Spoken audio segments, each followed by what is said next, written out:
Hey guys, Josh here for another episode of GITV. Now here in front of me is the newest offerings from Lancer Tactical and Lonex.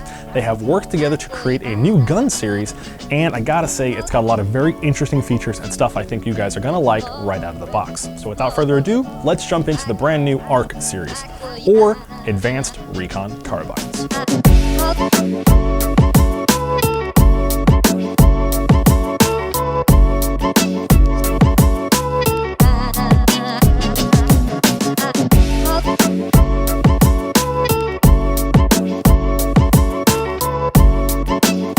Now, one of the things about this gun that makes me very excited is the fact that Lonex worked together very closely with Lancer Tactical.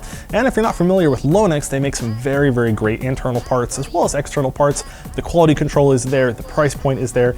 In general, Lonex makes some very, very good stuff. Now, before I jump into the internals, this gun does have a very unique feature that sets it apart from other guns in this category. It has a quick change spring feature, but it's a very, very quick change spring feature.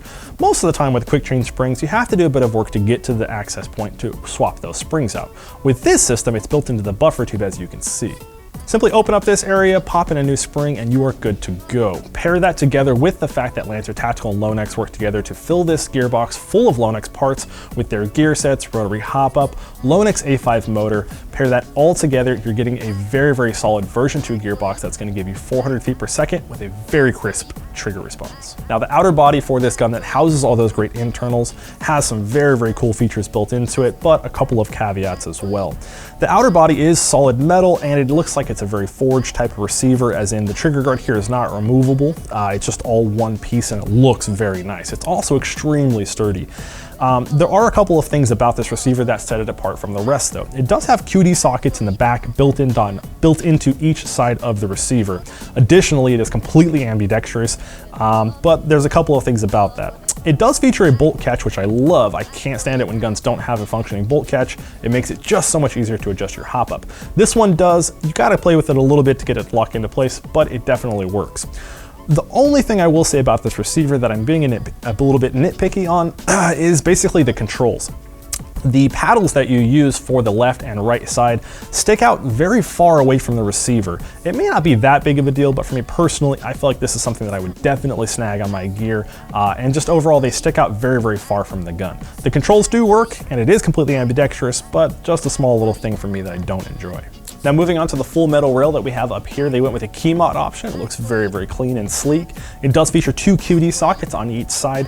They are a bit pronounced on the rifle. I would liken those to be sunken in just a little bit, but once again, very much a personal preference. It does come with 3 rail segments included in the box, which I think is great. It means you don't have to worry about trying to find those afterwards. You can just, slap on those accessories that you want. Do keep in mind, you only have the ability to mount stuff at the 3, 6, 9, and 12 o'clock position. There is no basically in between on the rail to mount anything low pro right there. Now, for you guys out there that are like myself and are immediately going to switch the flash hider, once you get it, it is a 14mm counterclockwise, so it's going to take any of those aftermarket extensions that you would want to put on there. Now, as far as outer barrels go, it does come in a couple of different lengths. We are going to have a 10.5-inch version, 14 and 16-inch version. Now, the color schemes is going to come in all black or this black and tan, as you see here. The tan is kind of like a subdued tan, like green OD mixture. It definitely has kind of a unique look to it, so it's not that very, very FDE look like you're used to. In the box, you are going to get a 120 round mid-capacity magazine. It's a mid-cap, looks like a PMag, looks cool, completes the look of the gun. Really not much more to it. Now, I did want to touch on one quick point about this stock. The stock actually is very adjustable, and the side tubes here make it very easy to house battery space in there. I love that AEG manufacturers are starting to take into consideration that people have giant LiPo batteries and they need somewhere to store them. So we're seeing a trend in switching that with more usable stock. So definitely a pretty cool addition. Now, the price point for these is going to come in right at $325 for the 10.5-inch. $330 for the 14, and $335 for the longest of the 16-inch. All right, guys, that's gonna do it for my reviews and thoughts on these new Lancer Tactical / Lonex ARC series. Lonex makes some great stuff. I'm looking forward to more of these builds from them, and overall, I just want more innovation in the airsoft industry. So guys, if you have any questions, please leave them in the section below, and I will do my best to answer them. My name is Josh, and I will catch you guys on the next one.